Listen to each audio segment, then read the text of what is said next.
Hello and welcome to another episode of Dr. BB in the Middle. Today I am in the middle of imposter syndrome. So we're going to talk about imposter syndrome. What is it? Who it affects and how can we combat it? So, first of all, the first thing that I want to share with you is that imposter syndrome is real. It's not an excuse for failure. That is the lie told to us by those who propagate our feelings of inequity. And if you don't believe me, then, share this podcast with somebody, invite them for a dialogue, and you might be surprised by the number of people who are going to tell you that's just a big, load of crap, basically. So, who does imposter syndrome affect?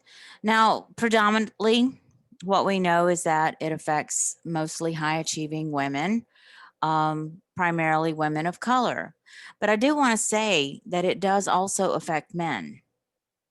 All right.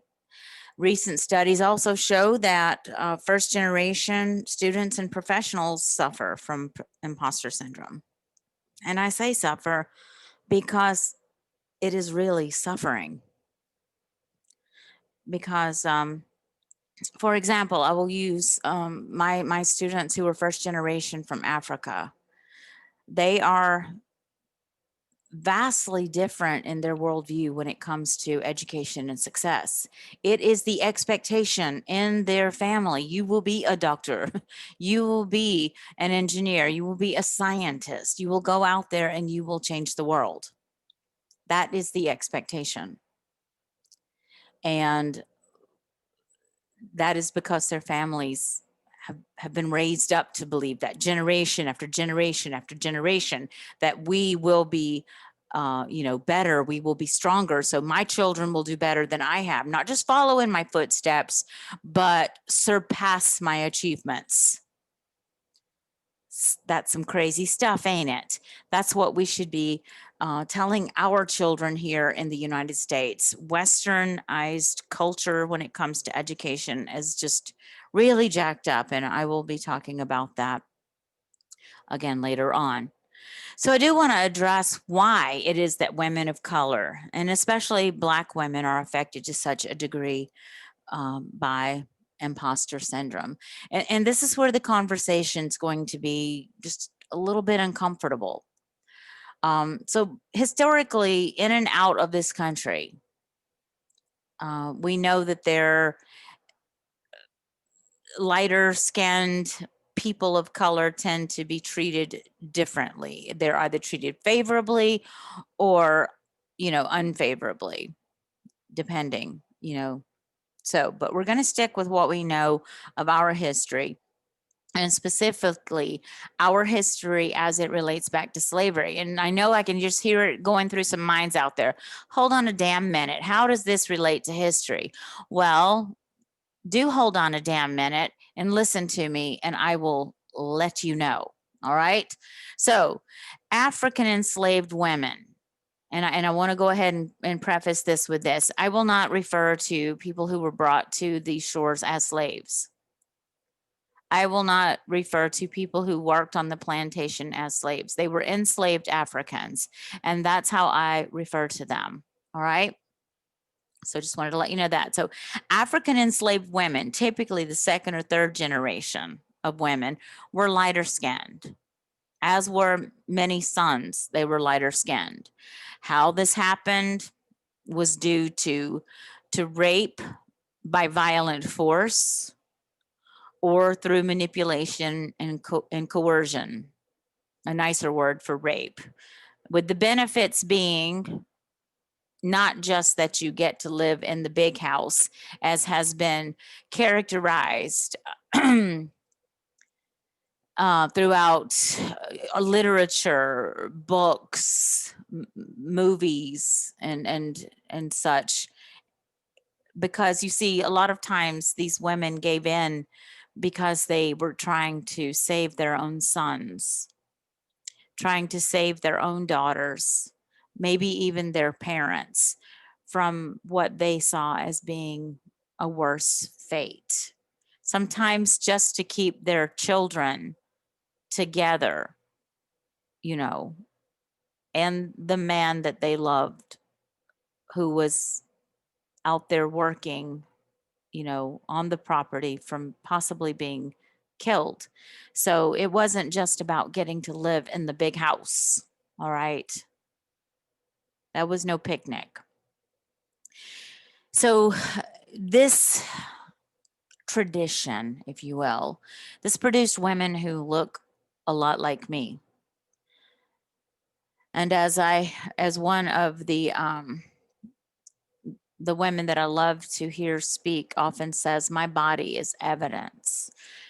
And so my body is evidence of the attempted genocide of Black people through gene washing.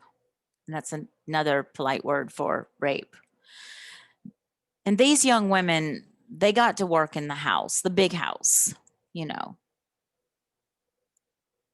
serving, you know, as the mistress of the plantation by day and the master in his bedroom or wherever he chose by day, should it please him, or night. Her value was based upon the favor she found in the house.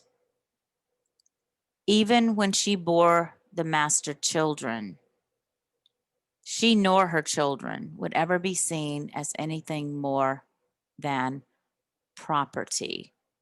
But as long as she maintained her value with him, she would be protected.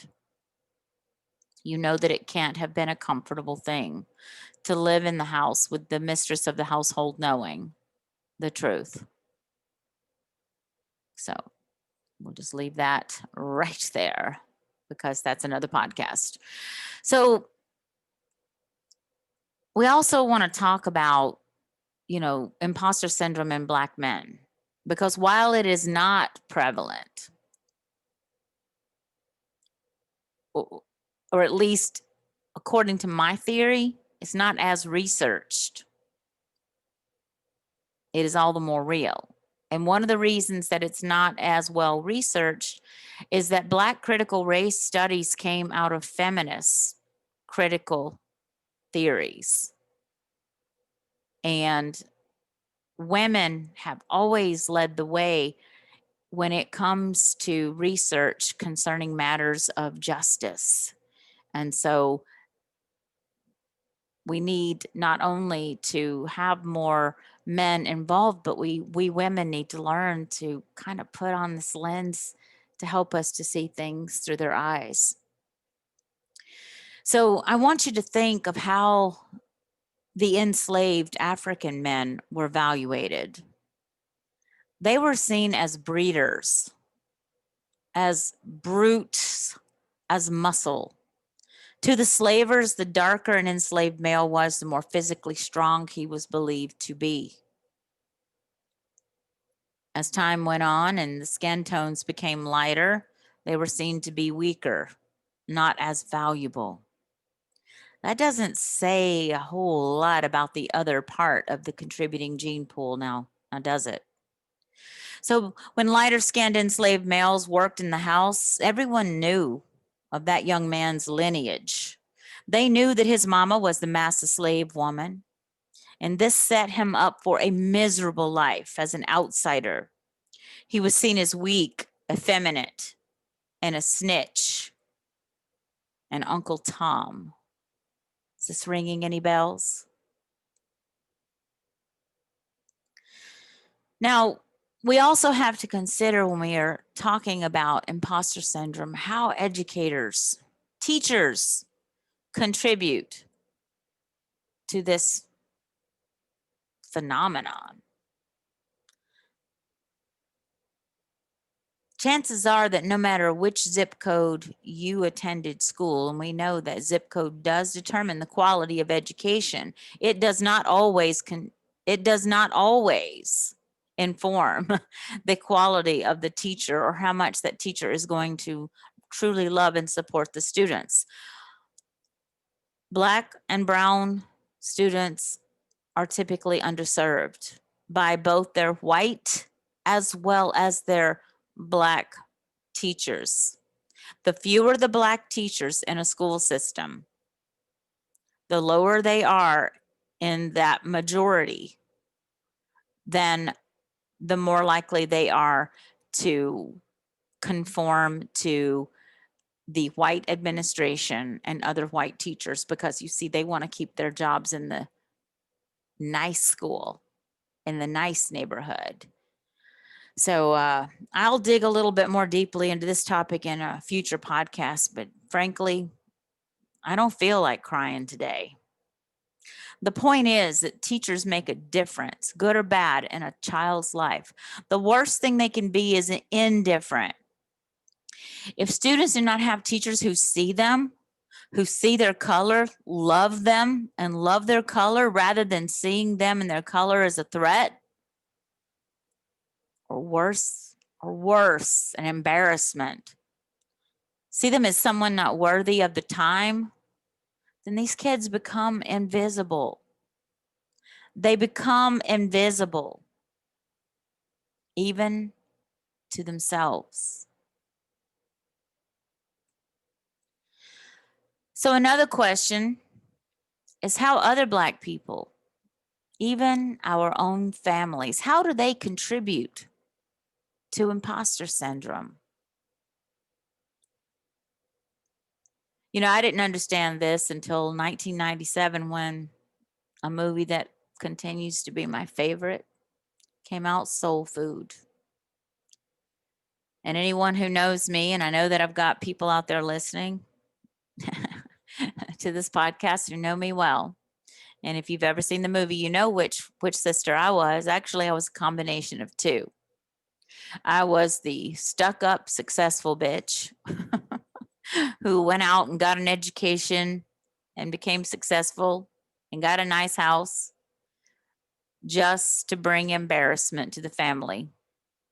And when I came home and talked about my life, I did it just to make everybody else feel less than.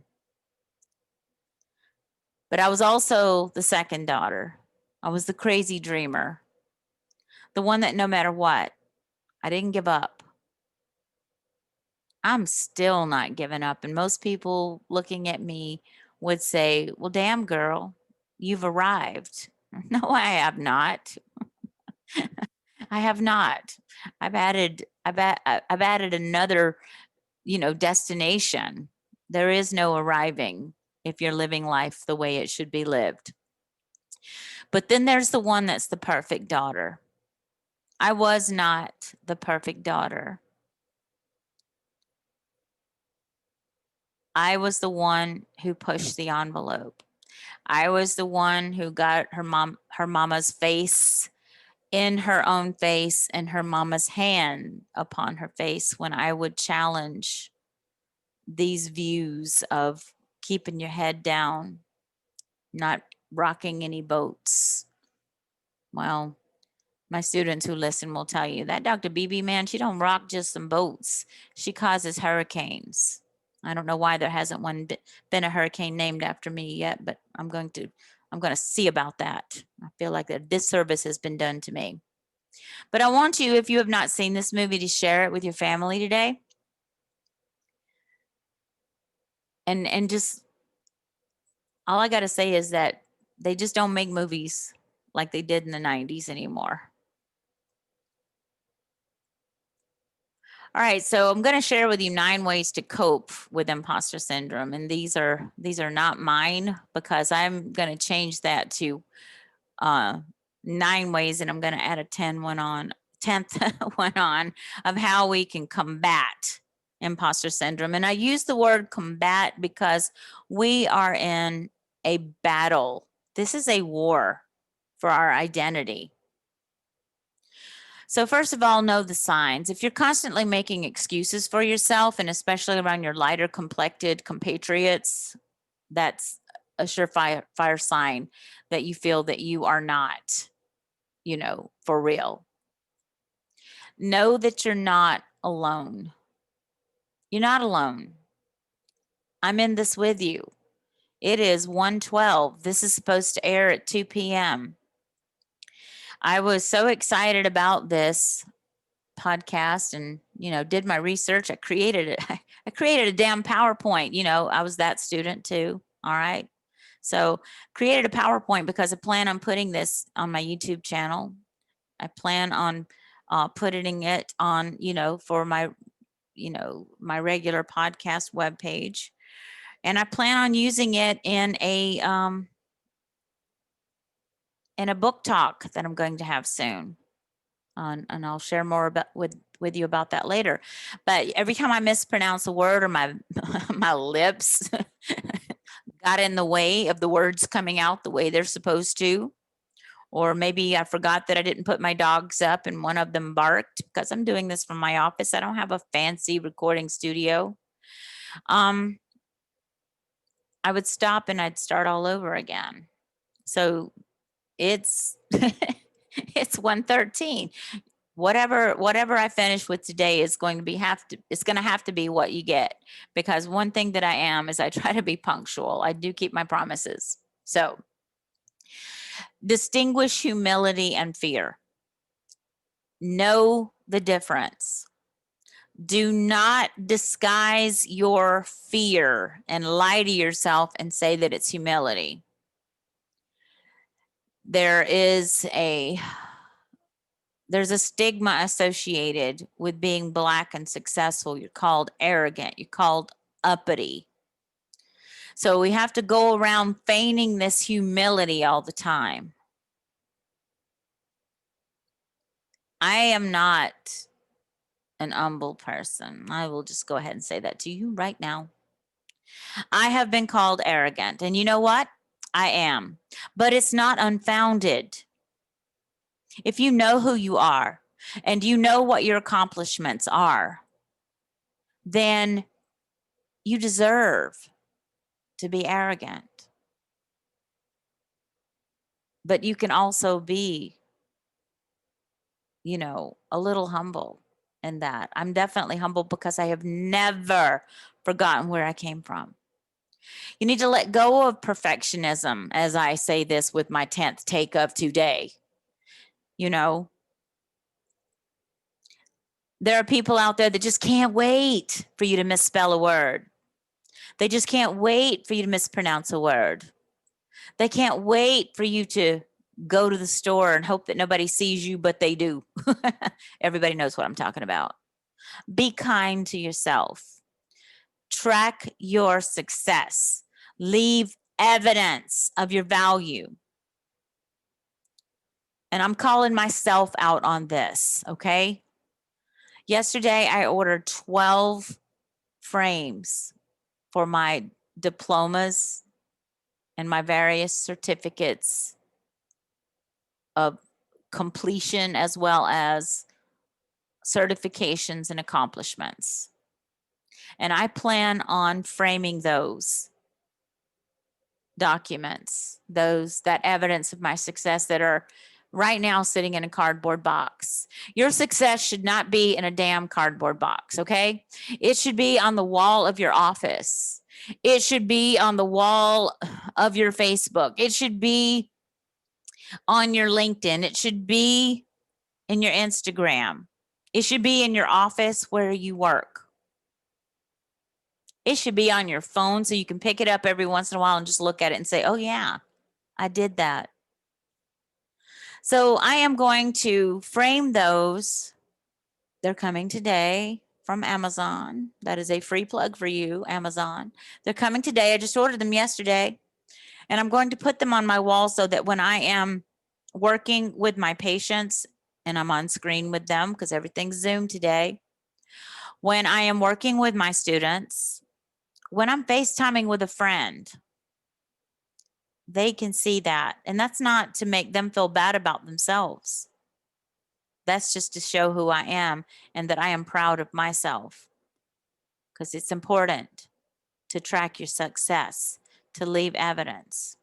You see, when my daughter, who's 20 years old, comes home from college, there are two places that she likes to come when she just wants to talk. One, she'll come crawl in my bed and we'll just lay there and we will talk about everything. But the other place is because I'm always in my office. She will come in my office and she'll sit on my floor.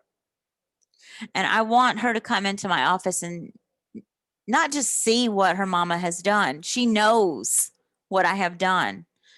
But it's important for my daughter to see that I know what I have done and that I'm proud of it and that I don't think that I have to hide it from anybody.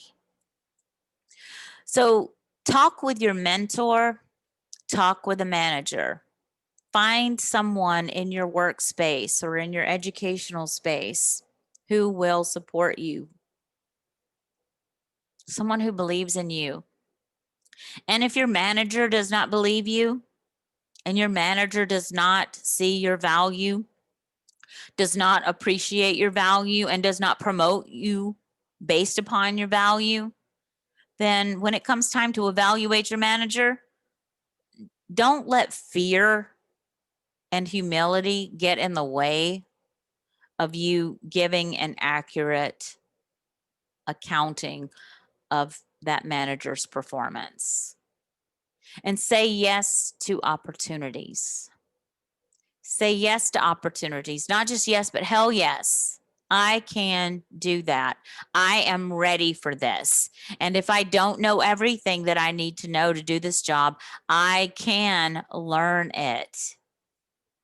And every day embrace the feeling of your success.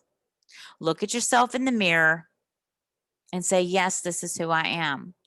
Love yourself, love your hair, love your nose, love your eyes, love your cheekbones, love your hip bones, love your brain, and love the person that you are.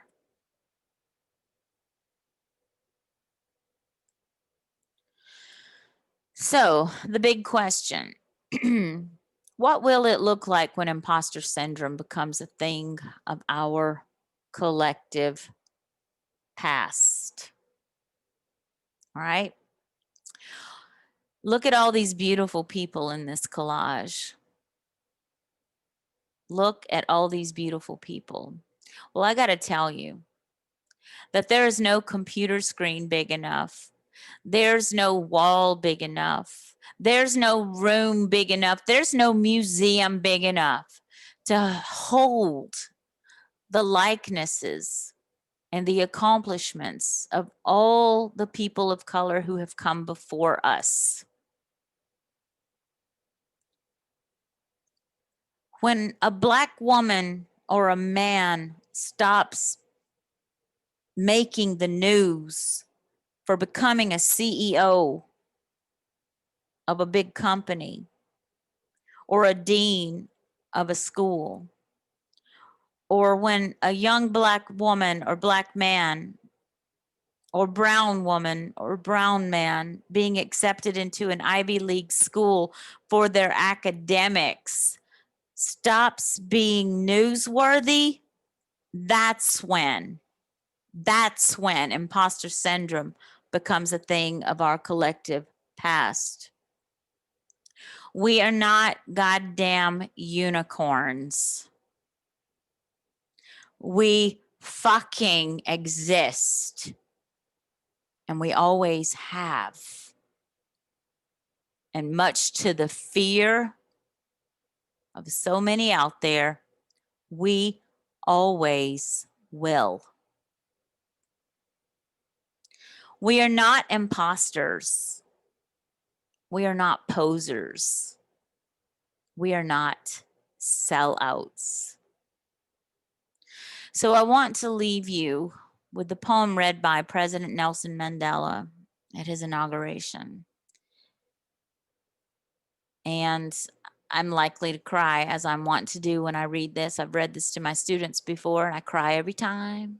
So if they're out there listening, Dr. BB loves you. And yes, I'm still a crier. All right. So our deepest fear is not that we are inadequate. Our deepest fear is that we are powerful beyond measure. It is our light, not our darkness, that most frightens us. We ask ourselves, who am I to be brilliant, gorgeous, talented and fabulous.